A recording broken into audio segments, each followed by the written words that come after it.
The Miami Dolphins offense was something special on Sunday against the Los Angeles Chargers. I think this offense has a chance to be the best in the league this season. Now, I was pretty high on the Dolphins heading into this season. During the offseason, I made multiple videos talking about the team and some of the key new additions that the team made, the improvements I expected from Tua Tagovailoa in year number 2 under Mike McDaniel. So what I saw on Sunday wasn't necessarily surprising to me, although I didn't see that happening. A 466 passing yard game, Tyreek Hill going for over 200 yards, and the Dolphins offense looking absolutely unstoppable. The Dolphins had 536 total yards of offense, combined with an absurd 8.2 yards per play, which is absolutely insane to think about. And they only rushed the ball 15 times in the game, and most of those happened in the first half. So in the third and fourth quarter, the Dolphins were really just lining up 4 or 5 wide receiver sets and letting Tua Tagovailoa, Tyreek Hill, Jalen Waddle, and that passing attack go to work. And the Chargers really couldn't stop it, and it was really the polar opposite of last year's game between the teams. That was week 14 last year, and I remember going to that game, everybody was picking the Dolphins to win that game. The Chargers had multiple starters on defense hurt. Joey Bosa didn't play in that game, Derwin James didn't play in that game, so they were severely undermanned as a team. But what the Chargers did in that game defensively was pretty spectacular. They held the Dolphins to one of their worst games of the entire season. They held the Dolphins to 14 first downs in the entire game, along with 219 total yards. Although they did not turn over the Dolphins, Tua had his worst start of the season, going 10 of 28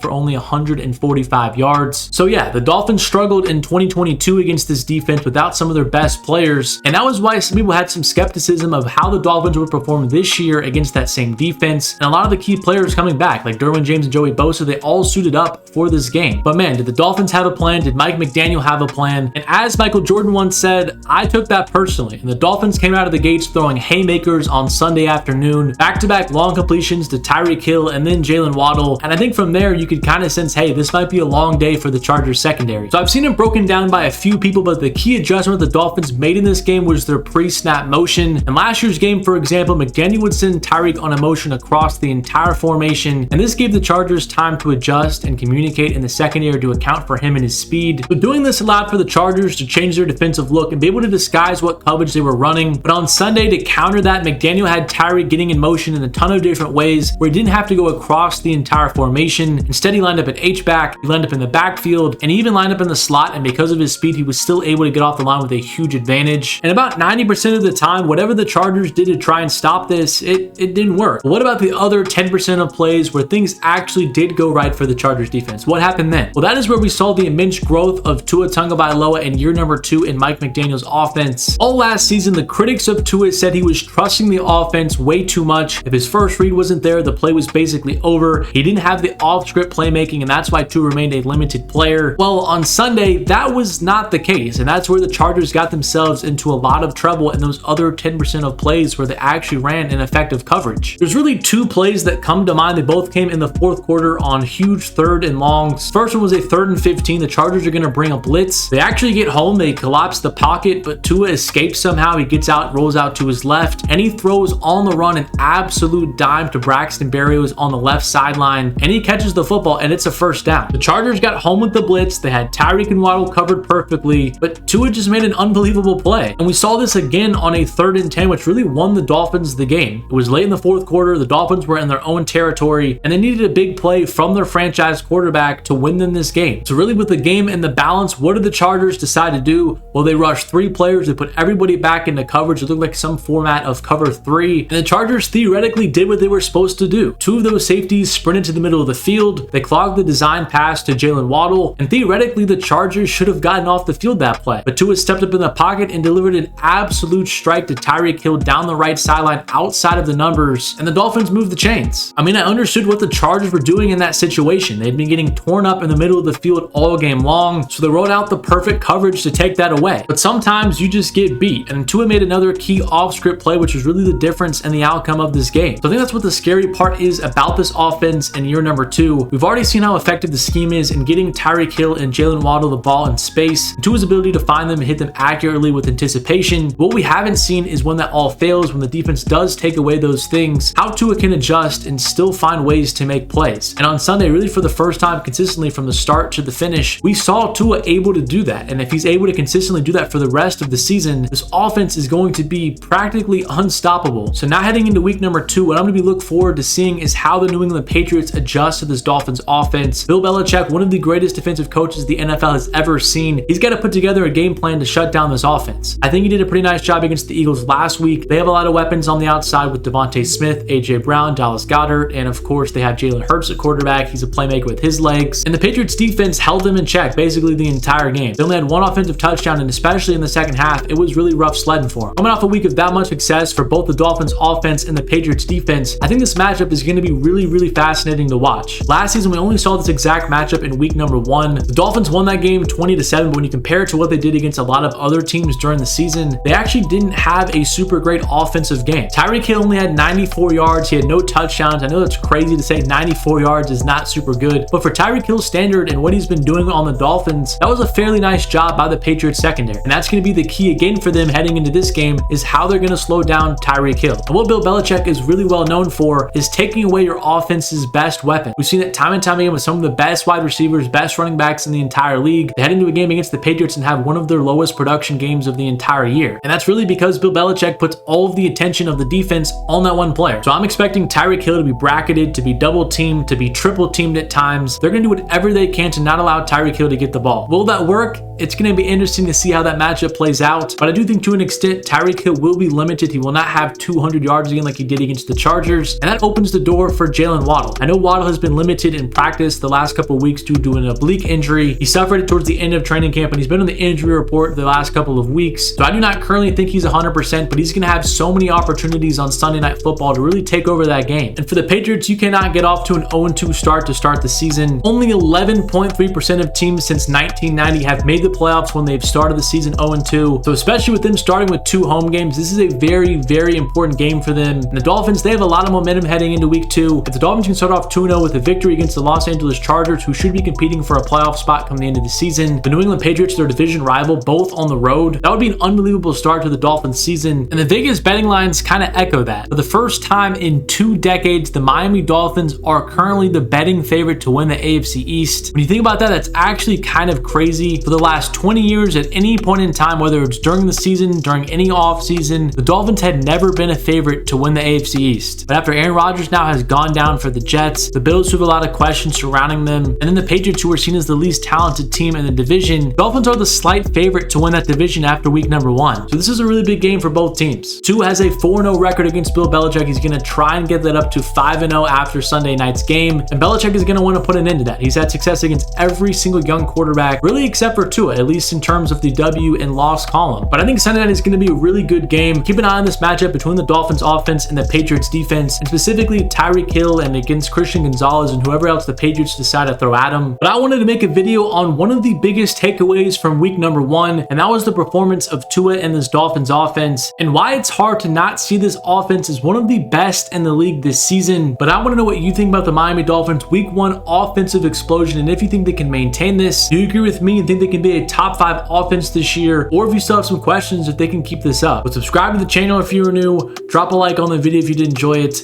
and as always, thank you so much for watching the video, and I'll catch you guys in my next one.